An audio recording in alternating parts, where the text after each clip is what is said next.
Would you stretch a bad decision across 5 decades and call that a win? Because that's exactly what the 50-year mortgage is being sold as. Welcome to season 3 of The Pursuit of Progress. I'm Ben Adams, and in today's episode, Adam and I are breaking down one of the biggest financial traps most people won't even see coming: the 50-year mortgage.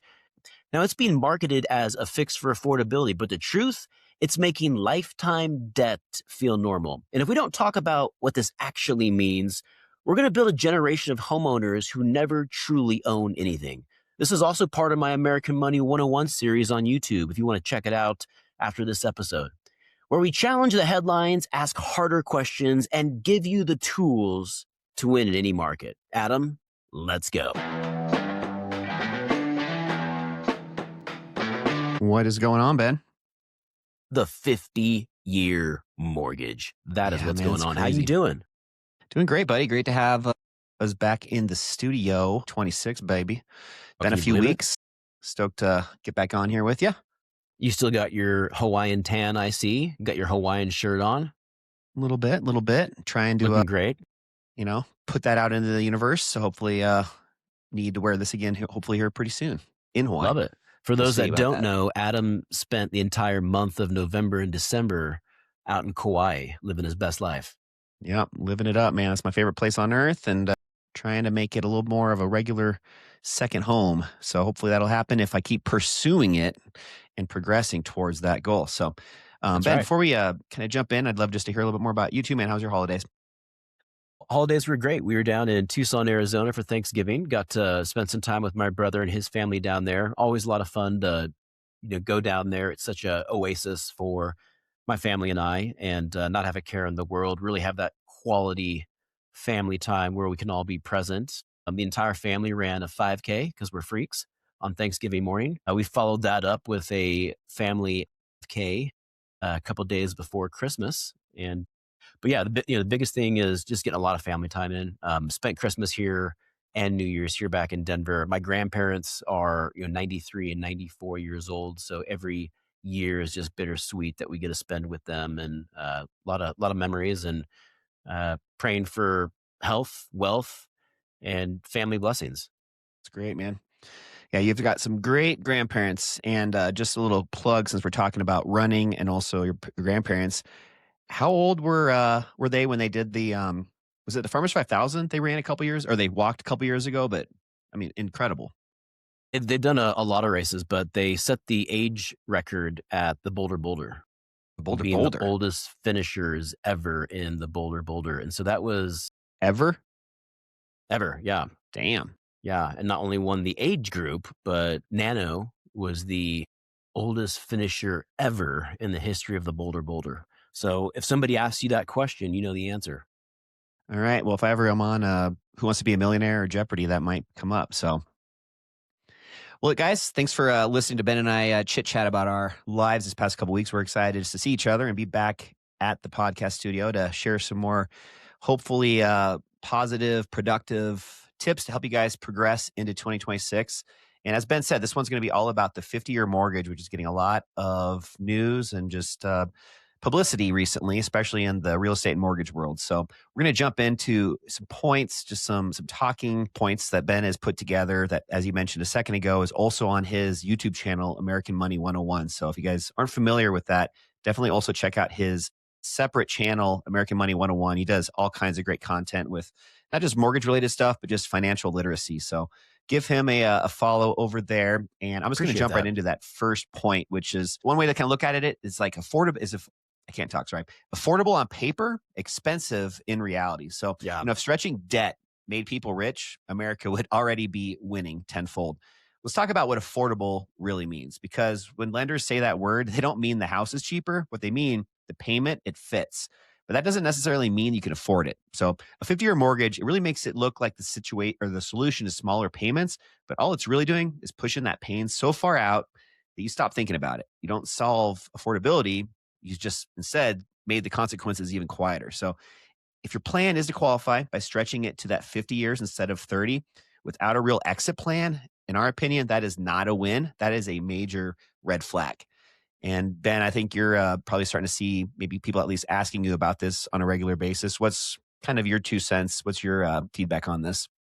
Yeah, personally, I am always pro having as many tools in the tool belt as possible, and we're going to talk about that in a little bit as well. But I think it's important to have as many lending instruments as possible. So I'm supportive of having this as an option that consumers and homeowners can consider. But what I'm against, and I'm strongly against this, is making the 50-year fixed the norm.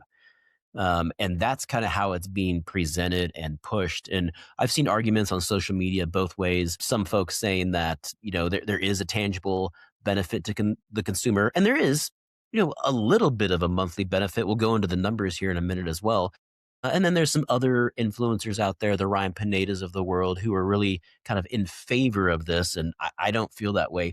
The reason I'm so concerned about this is because when we're normalizing lifetime debt, and we're making that, the American consumer is already strapped and already struggles with so many things when it comes to consumption and normalizing debt. And we just don't need something else that's going to tie up their resources for 50 years.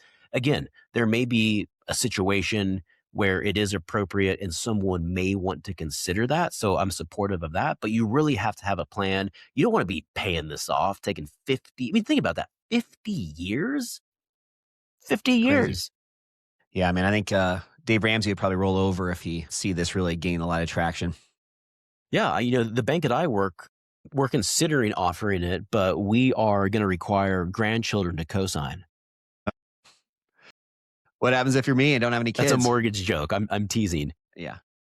But really, one of the biggest concerns is that interest is the silent tax you are volunteering for when you really consider something like a 50-year mortgage. So let's take a look at what the numbers actually would look like as far as the math and the interest and the amortization. So in this example here, and also keep in mind that typically a 15-year fixed interest rate is going to be lower than what you would have on a 30-year fixed. Makes sense, right? So if the 30-year fixed right now is, let's say it's 6%, usually the 15-year is about a half point lower, 5.5%. Now, we could assume that the 50-year would likely have a higher interest rate than what you would see in the 30-year if it's following that same trend, which it likely would. But in this example, we're going to be keeping the interest rate the same at 7% in both examples, just to really illustrate, even at that, this is like best case scenario here. So let's do the math. A $300,000 loan at 7% interest. Now, on a 30-year fixed, your principal and interest payment is going to come out to $1,996 a month for 30 years. So if you hold the loan for 30 years, the total that you would repay would be $718,000, and the interest out of that 718 would be roughly $418,000. So total repayment $718,000, interest alone would be $418,000. Now on the 50-year, so if we extended that term from 30 years to 50 years, we kept the interest rate the same at 7%, the principal and interest would come down to $1,805 a month. But then here is the silent tax you are volunteering for. The total interest paid would skyrocket. Again, in that first example, the 30-year fixed, $418,000. The 50-year fixed, it would go all the way up to $783,000 just in interest. So your total repayment on the 50-year would be $1,083,000. So you are literally paying $365,000 more over time to save $191 a month. So think about that. You save $191 a month, which sounds great, until you realize that you're paying $365,000 more over time. Let me put it another way. You're saving the price of a dinner out and trading it for the cost of a Lamborghini in interest. The interest doesn't scream, it whispers. And if you don't feel you've paid on your home for 12 years and you still barely own it, and that's another big concern, is that you can be on a 50-year loan, 10, 15, 20 years even, that principal has barely moved because the term is so long.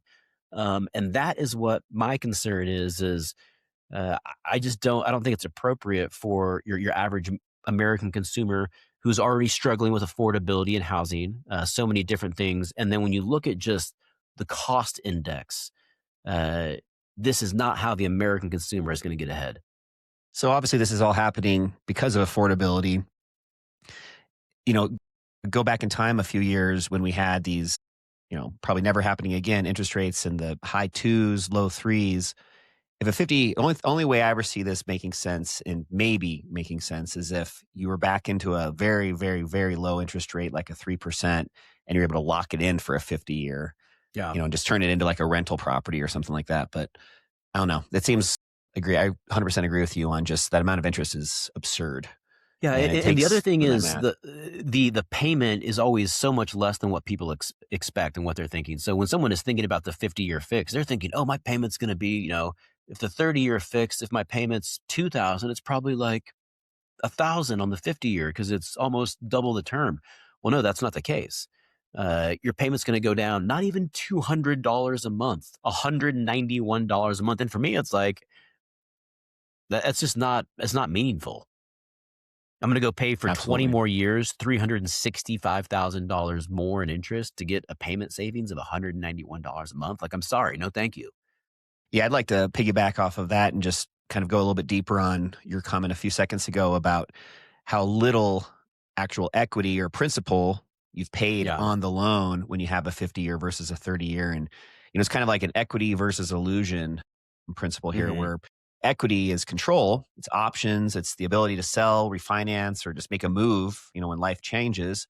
A 30-year mortgage that builds that equity steadily, but that 50-year mortgage, it's like, waking up, or excuse me, it's like walking up an escalator that's going the wrong direction. In the early years, you're mostly paying that interest and your balance barely moves, but which Yeah. that kind of in turn means that if you try to sell or refinance in a few years, you might not, be totally in a good position. You might be stuck because there's no cushion to cover the fees, maybe the commission for that selling agent when you decide to sell, or really anything else for that matter that, life throws at you. I don't know. In Mhm. my opinion, that's not ownership. That's really just a long-term rental with a deed attached to it.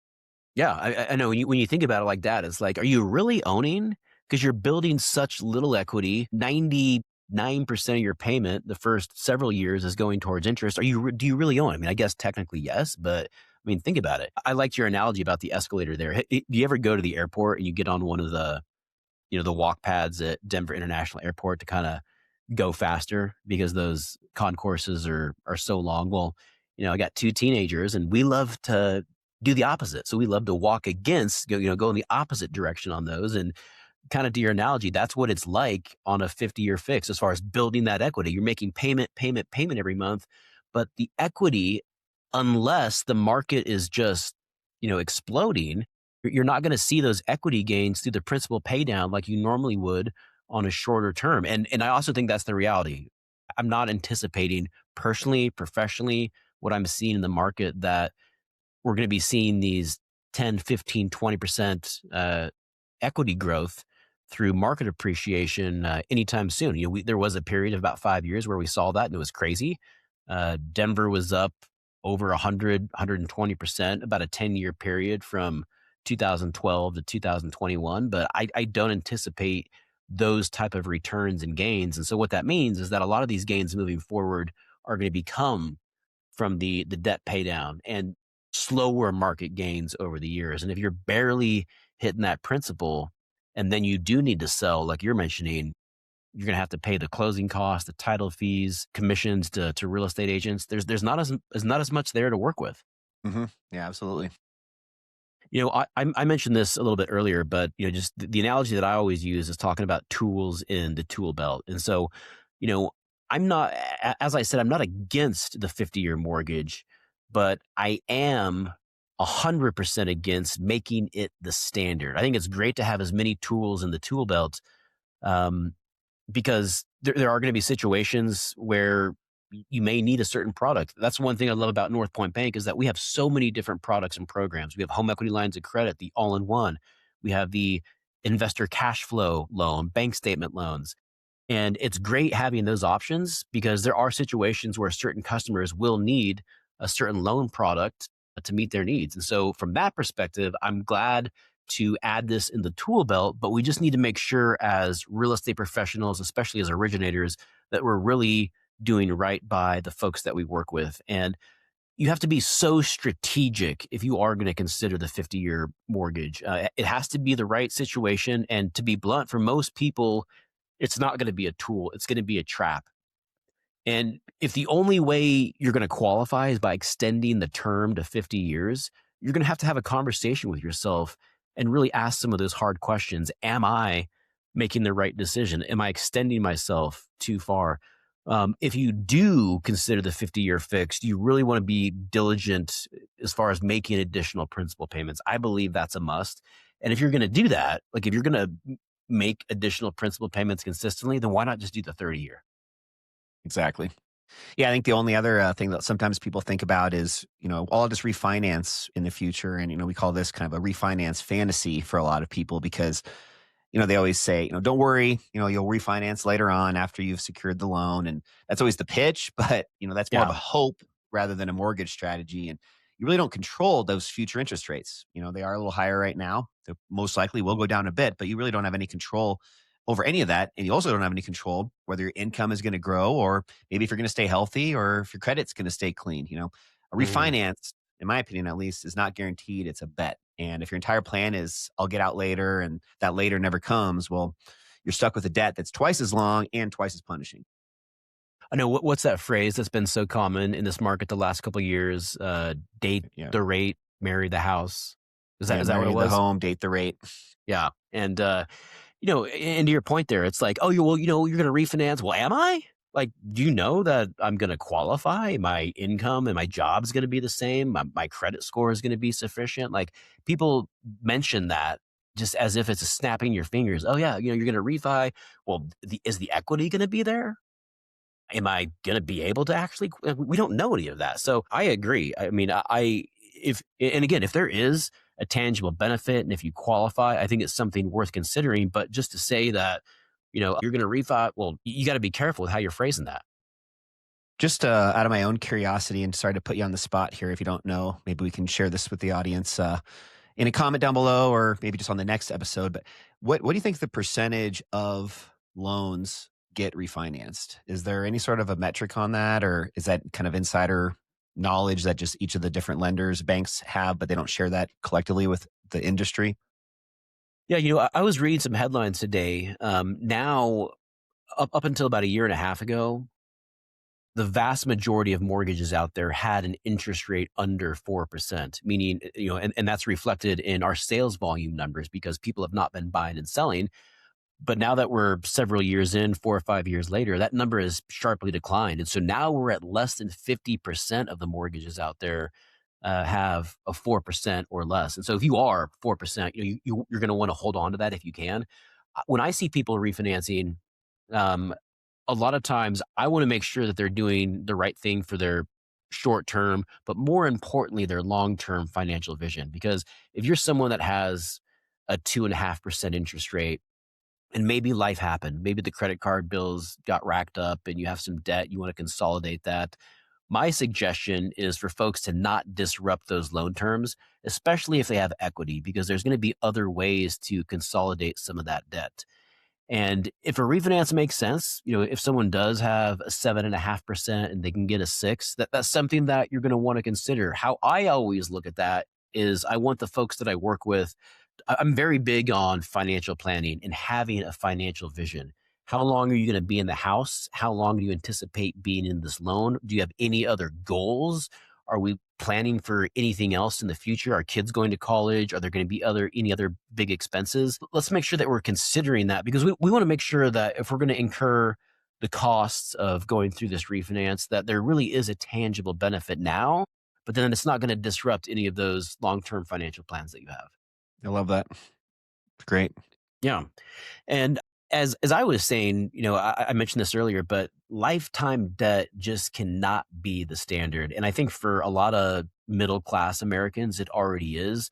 And so when the 50-year mortgage becomes normal, lifetime debt becomes normal. And if lifetime debt is already normal, then this becomes a debt sentence, not a death sentence, a debt sentence. You're no longer on your path to ownership. You're building a society where owning the home outright is a luxury only a few will ever reach. And if 50 becomes normal, so if 50 years become normal, what's next? Well, why not 60? Why not 70? Have you thought about that? Hey, that was my joke earlier. I'm going to have my grandkids co-sign, pass the mortgage on to my grandkids. So we're not just, and this is ultimately what it comes down to. We're not just stretching the mortgage, we're stretching the consequences. I want to ask a question again, just personal curiosity here, but all right, let's just say, a 20-year-old, let's say there's two people that have an identical income, identical level of debt at the moment. They're both, applying for a loan to buy a house. One hmm person is 20 years old and the other one is 60. If there's a good chance that that 60-year-old might not even make it for a typical 30-year mortgage, you know what I mean? Like, is there some sort of a kind of a little morbid here, but is there some calculation that goes into the pre-approval process, or just some of this back end stuff that I'm sure some of that probably is fair housing, or just a little bit against the rules? But I don't know. I'm just kind of curious if there's something about that you could share with us. Like a death clause or, Yeah, because the 50-year, just it seems like that, like anybody that's over 30 years old or 28 years old, let's just say it's 78 's the average age for people dying. yeah. At 28 years old, after that, you're more likely than not going to be able to complete that 50-year payment, 50-year I loan. mean, consider this. The average first-time homebuyer is roughly 40 years old. The average life expectancy, I think this is what you're getting at. The average life expectancy for a male in America is 72 and 78 for a female. So if we're using what the averages are, average first-time homebuyer, average life expectancy for male or female, they're not going to come anywhere near being able to pay this mortgage off.